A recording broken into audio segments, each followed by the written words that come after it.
Malaysia থেকে আগত doctor Zakir Naik, তার পিছনে দুটি বডিগার্ড।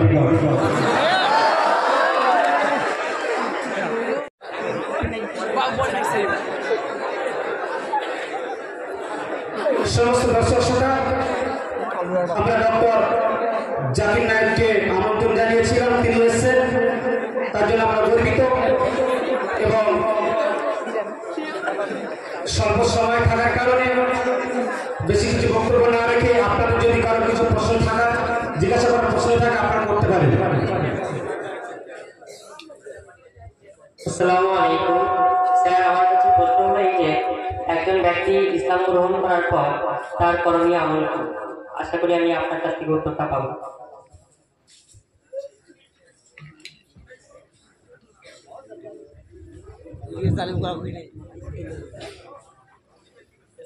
আলহামদুলিল্লাহ ভাই, আপনি ভালো শুরু করেছেন। আপনি এটা জানতে চেয়েছেন যে একজন ব্যক্তি সে যদি ইসলাম গ্রহণ করে, তার ইসলাম গ্রহণ করার পরে তার করণীয় কি? আমি এটাই বলবো যে বুখারী হাদিসের মধ্যে রয়েছে, বুক অফ ঈমান হাদিস নম্বর 8,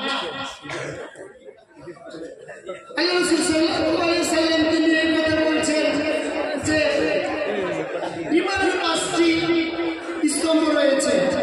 ঈমান নিয়ে আসার পরে তার করণীয় এটাই হবে যে তাকে নামাজ সালাত আদায় করতে হবে। এছাড়াও আল্লাহ তাআলা কোরআনে অনেক জায়গায় কথা বলেছেন যে ওয়া আকিমুস সালাওয়াতু যাকাত, তোমরা নামাজ আদায় করবে এবং তোমরা সালাত আদায় করার পরে তোমরা বলা হয়েছে যাকাত প্রদান করবে। আচ্ছা, আলহামদুলিল্লাহ উত্তরটা আপনি পেয়েছেন। সদী শ্রোতাবৃন্দ, আমরা শুনলাম। এরপর সবাই নেই ইন্টারন্যাশনাল বক্তা, আর যদি কোনো শ্রোতা দর্শকের প্রশ্ন জানার থাকে অবশ্যই জিজ্ঞাসা করুন, স্বল্প সময়। আসসালামু আলাইকুম ওয়া রাহমাতুল্লাহ।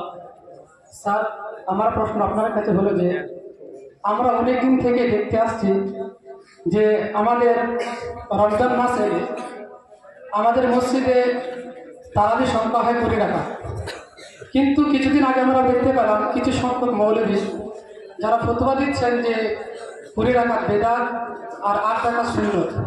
আমি আপনার কাছ থেকে জানতে চাই কোনটা সঠিক।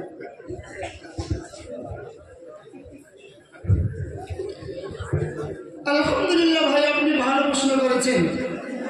আপনি জানতে চেয়েছেন যে এই সমগ্র পৃথিবীর যে অবস্থা আজকে মানুষের মধ্যে নামাজ অর্থাৎ তারাবি সালাত নিয়ে যে এরকম ভাবে মতভেদ চলছে, এটা মূলত সত্যি কথাই। আমি বলবো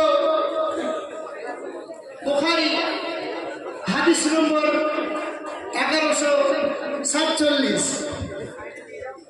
এছাড়াও বুক অফ তাহাজ্জুদ এবং হাদিসটি রয়েছে, বুক অফ সালাত, বুক অফ তারাবিতে রয়েছে হাদিসটি।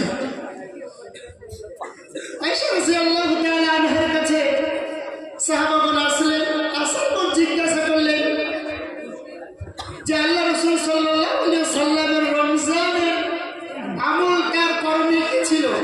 আয়েশা রাদিয়াল্লাহু তাআলা আনহা তিনি বললেন যে আল্লাহ রাসূল সাল্লাল্লাহু আলাইহি ওয়াসাল্লাম তিনি রমজান এবং রমজানের বাইরেও তিনি 11 রাকাত মোট সালাত আদায় করতেন, তার মধ্যে 8 রাকাত তারাবি এবং 3 রাকাত বিতর।